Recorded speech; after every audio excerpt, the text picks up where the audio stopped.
Assalamualaikum warahmatullahi wabarakatuh. Saya selaku moderator dan juga pembicara mewakili rekan-rekan kelompok untuk membuka jalannya presentasi kali ini, yaitu presentasi hak asasi manusia dan sadar pajak. Dan tugas ini diajukan untuk memenuhi tugas mata kuliah Pendidikan Kewarganegaraan dengan dosen pengampu mata kuliah Ibu Mika Amelia SPD MPD. Sebelumnya, kami dari kelas 12 5F14 dari kelompok 11. Perkenalkan, nama saya Muhammad Ridwan Usmana dengan NIM 122111192. Lalu ada rekan saya Muhammad Fadil Nur Hakim dengan NIM 122111237. Lalu ada rekan saya Satrio Yoga Putranto dengan NIM 122111258. Lalu ada rekan saya Solehur Rahman dengan NIM 122111352. Oke, baik, untuk penjelasan materi pertama akan dijelaskan oleh saya sendiri. Apa itu HAM? HAM adalah hak dasar manusia yang dimiliki sejak berada dalam kandungan dan setelah lahir ke dunia kodrat yang berlaku secara universal dan diakui oleh semua orang. HAM adalah singkatan dari hak asasi manusia, di mana masing-masing kata tersebut memiliki makna. Kata hak dalam hal ini berarti sebagai kepunyaan atau kekuasaan atas sesuatu, sedangkan asasi adalah sesuatu hal yang utama dan mendasar. Jadi pengertian HAM secara singkat adalah suatu hal yang mendasar dan utama yang dimiliki oleh manusia. Pada praktiknya, ada banyak sekali pelanggaran hak asasi manusia yang terjadi di berbagai penjuru dunia. Pelanggaran HAM tersebut dilakukan semata-mata untuk kekuasaan dan kepemilikan sumber daya yang ada di suatu tempat. Ciri-ciri HAM atau hak asasi manusia. Hak asasi manusia memiliki ciri khusus yang tidak terdapat pada jenis hak lainnya. Adapun ciri khusus hak asasi manusia, HAM tidak diberikan kepada seseorang, melainkan merupakan hak semua orang, baik itu hak sipil, hak politik, hak ekonomi, hak sosial, dan hak budaya. HAM tidak dapat dicabut, dihilangkan, atau diserahkan. HAM bersifat hakiki, yaitu hak yang sudah ada sejak manusia lahir ke dunia. HAM sifatnya universal, sehingga berlaku bagi semua manusia tanpa memandang status, suku, gender, dan perbedaan lainnya. Contoh pelanggaran HAM yang terjadi di Indonesia. Peristiwa pembantaian di Rawagede pada tahun 1945. Peristiwa tragedi pembantaian massal PKI dari 1965 sampai 1966. Lalu ada peristiwa Tanjung Priuk pada tahun 1984. Ada peristiwa penembakan misterius Petrus pada tahun 1982 sampai 1985. Adapun contoh pelanggaran HAM yang terjadi di internasional, yaitu rejim Benito Mussolini di Italia. Rejim otoriter pernah berkuasa di Italia sejak tahun 1924.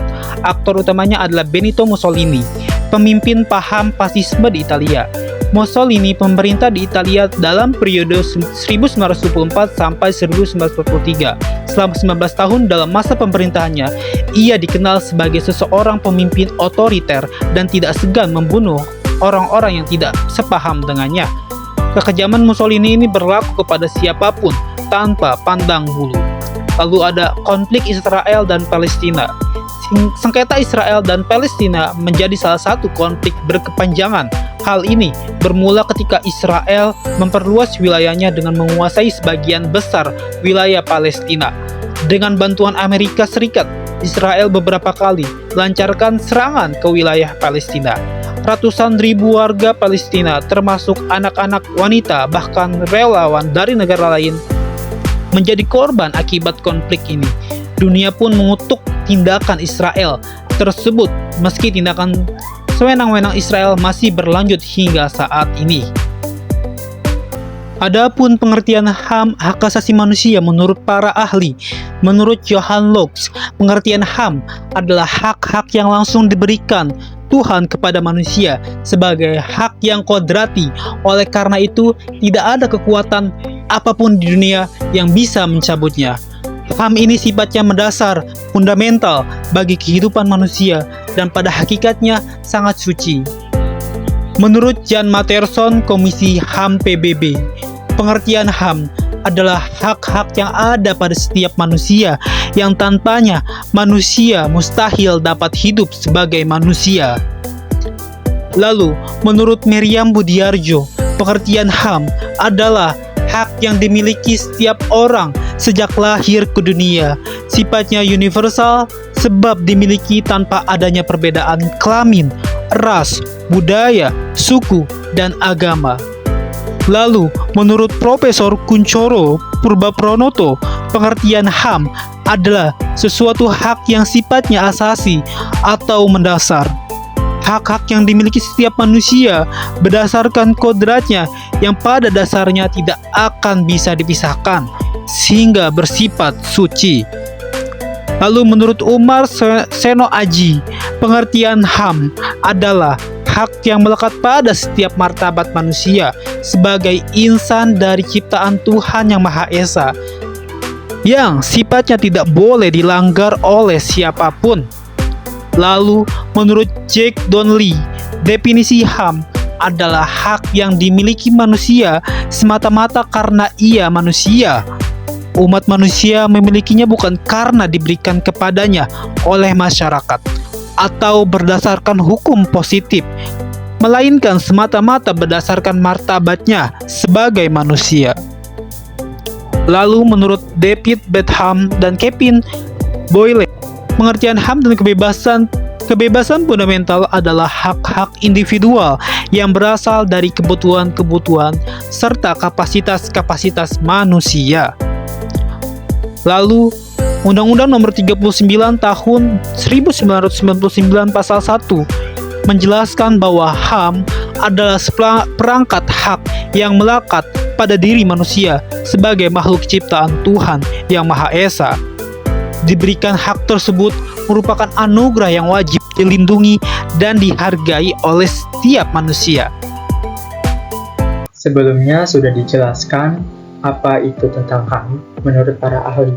Nah, di sini ada macam-macam HAM. Nah, macam-macam HAM ini menurut Deklarasi Universal HAM atau disingkat dengan HUKAM. Yang pertama, ada hak personal. Hak ini yang berkaitan dengan kebutuhan individu. Dan yang kedua, hak legal.